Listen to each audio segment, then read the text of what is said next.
What's up, guys? Running this Raz for Tempe. It's for break number 246. It is for an inner case of ultimate and a signed picture of Connor McDavid, 8x10. We've got 31 spots. We're going to go 3 times on the names and 3 times on the randoms, and after that, that's the team that you get for the break.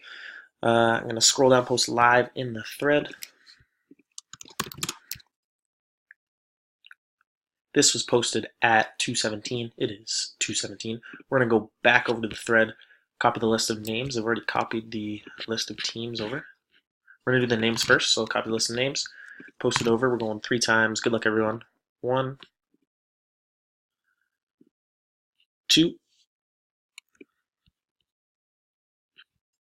Copy the timestamp. Post it over into the thread.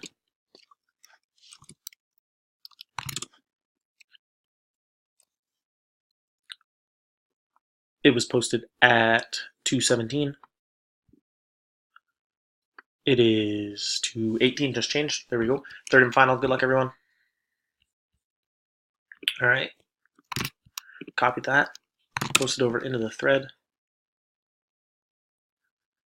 It was posted at 2:18. It is 2:18, so I'm going to post now. I'm going to post names. Or shit, teams, sorry.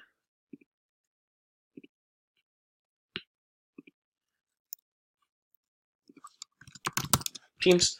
We're going to go over to our list of teams here. We've got 31 teams. We're going to go 3 times. Good luck, guys. 1, 2. Copy the timestamp. Post it over into the thread. It was posted at 2:18. It is 2:18, 2:19. Just changed back over to random.org for the 3rd time for the teams. Good luck, everyone. And copy the verification code over into the chat thread. It was posted at 2:19. It is 2:19. There we go, guys. So I'm going to copy the list into a spreadsheet and get it sent over to Tempe, and good luck in the break.